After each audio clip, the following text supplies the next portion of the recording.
Hello, loves. I am here today with the amazing Anni Christie.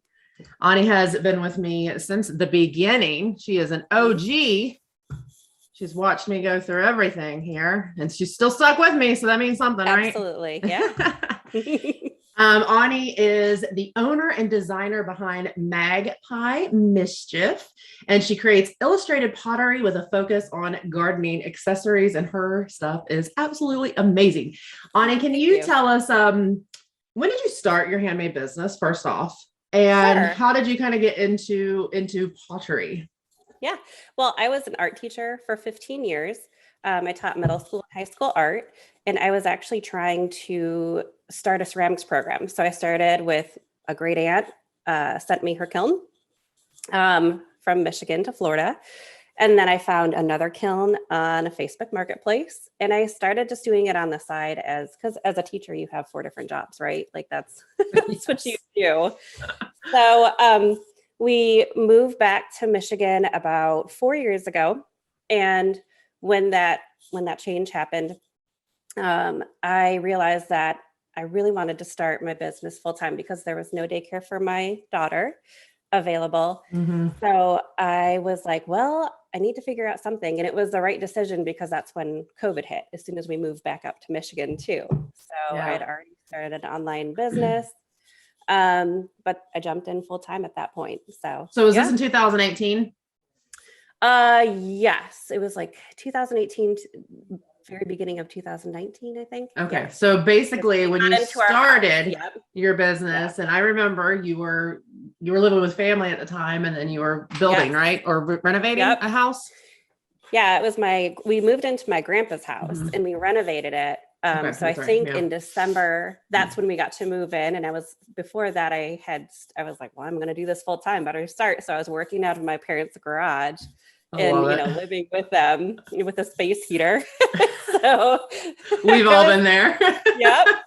And then I hadn't set up my big kilns yet. Now I have 3 big kilns, but I had a little itty bitty like tabletop kiln that I would fire out in the garage. And I would just like batch by batch be like, I have 3 flower frogs or 3 herb markers that I can fit into this kiln. And then That's I'm all gonna that fit in there. Wow. it was Talk about pretty starting tiny. small.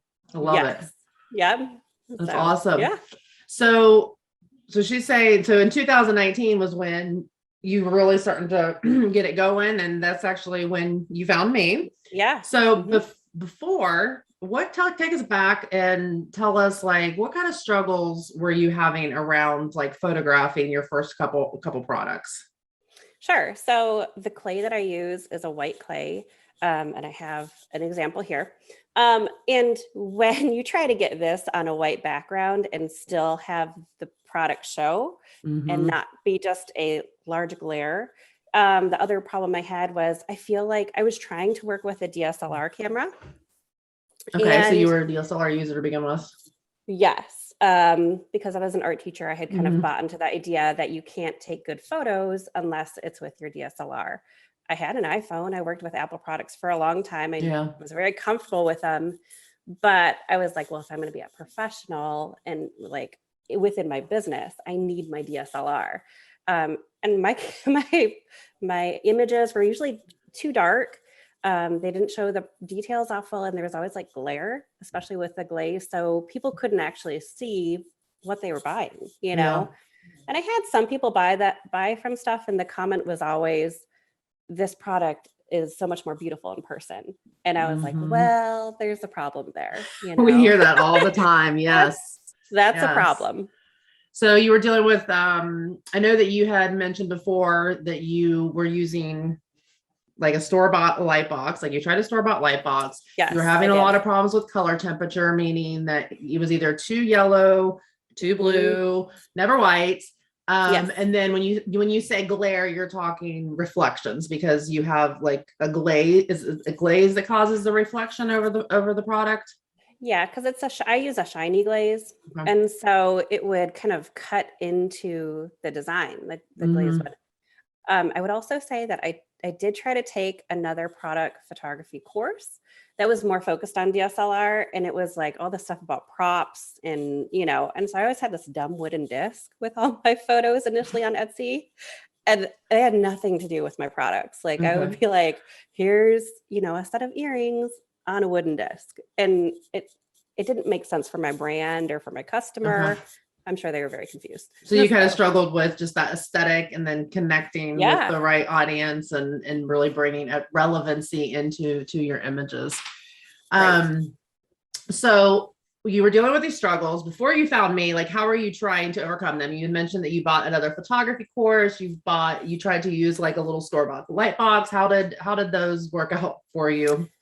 They did not. The photography course was so focused on DSLR, and it was like, first you got to learn about aperture. And I had sort of taught this as an art teacher, didn't really understand it. You know, my focus is on illustration and like paint. So I didn't know what I was doing, but I just a little too complex.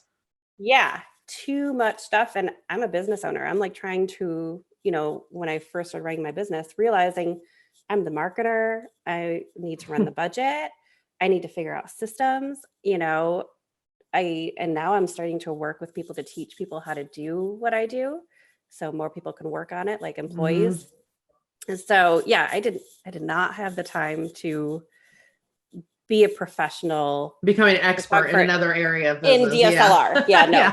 No. Especially when it's not necessary to take photos for your online shop. Exactly. Right? Yes. So then you met me. I did. And it was wonderful. Tell me about Life-changing. Or tell the listeners about that. So the very first thing I did was I built the light box. I was still actually in my parents' garage. Thank goodness my dad has a woodworking shop. So I went in and I built it. I was like, I'm going to get all the supplies right away. I'm going to build this sucker. We're going to put it in their basement. It was pretty big. Yeah. We joke, we call it the Beast. So it is the Beast. There's multiple versions now, but the Beast concept is specifically designed for reflective products. So she's using the Beast, and it is large. I love the Beast. Yes.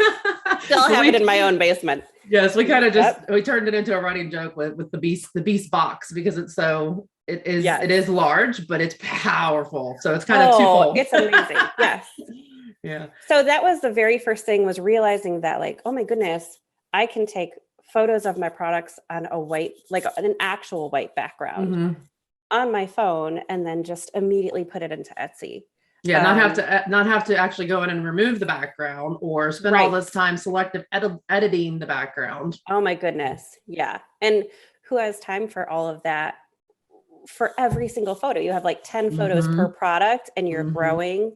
And especially if products don't work out, are you going to spend like 10 hours on photographing like one product and then it doesn't sell? Like, that's your time. That's really important. So, yeah. Gosh. So, I want to talk about quick. So the light box was amazing. I think that was mid 2019, like over the summer. I think was when I worked on that design, and you moved into your house in December, right? I did. Yep. Of 2019. And she has this beautiful, beautiful kitchen. So can we talk quick about so you're using the light box as a go-to. You do video inside the light box. You do your studio shots on white, but Anni has also learned how to use natural light like a pro, and she creates stunning lifestyle images. So can you tell us about, did you feel comfortable with natural light when you had found me, or is that something you feel like you kind of learned over time as well? No, I had learned about natural light, and everybody was talking about, you put the poster boards up and you go outside and you take your photos. And that's really hard for me because I live in Michigan. Yeah. And so whenever I was ready to take photos, either the lighting was not great, to just go outside, or I didn't realize like what harsh shadows would do to my products. So I think that was the other big thing, was being able to bring my photos to you and show them to you. And then you gave such amazing feedback in terms of, hey, do you see these shadows? Do you see what this is doing to your product? Do you see how the focus is not on your product and you're not telling the story that you want to tell? So I think that after figuring out the white on white and feeling comfortable on how to do that, learning from you how to do a lifestyle shoot and make it cohesive, so that my marketing is cohesive. And now it's easy, was such a Oh huge yeah. deal. Like Yeah. I could easily scroll and I'm like, oh, yep, I know who that is. Like I don't Yep. even have to see the shop. Like there's Yep. there's multiple of you in the group that are like that. Liz is another one. You just scroll Yes. through Instagram and I'm like, oh, there's one of Liz's pictures. Yeah. Because she's definitely created that very specific aesthetic. Yeah. Excuse me. One of the big things that I really want to talk about today is so not only, well, first, let me ask you this question because I'm, a maker myself. So I know that it's not one thing that gets you there. Okay. There's lots of things that are involved in it, but I do want to ask you how much of an influence you felt like the quality of your pictures directly affect, like how did they directly affect your sales? Oh, they absolutely impacted my sales, because now people look at it and there's not that question of, I think some people they want it to be handmade, but they don't want it to be unprofessional or to be of poor quality. And what's interesting is that a poor quality photo can make your product look less valuable. Look like, I mean, you may put all sorts of work into your product, but if it's not a beautiful photo, why would people pay money for it? And so I think, yeah, that was a big deal. And then also, I started getting contacted from like different media. So initially, it was Etsy. Etsy contacted me randomly, and I was like, "Is this even real?" Yeah, is this a spam or? Yeah, what is this? I don't know what this is. But they contacted me and said, "Hey, we're going to feature one of your products." And they don't tell you which product they're going to feature in your shop. They just start featuring products. And so I was like, "Oh, that's cool." So they did, but then they started featuring my stuff again and again. And so I think now they featured my stuff maybe 5 different times. It didn't get And through. last time it was multiple features at once. Yes. Yeah. And if you think about, people need to see your stuff like, 5 to 7 times before they're willing to buy even. That's a big deal when Etsy does that. Yep. And so how does that kind of, so you talked about the quality is directly affected your sales, but now it's creeping into other parts of your business. You're getting featured by Etsy a ton. When you get featured, I think everybody's wondering, especially those that haven't been featured, how does that affect your sales? Like, are your sales go through the roof that day that you're featured?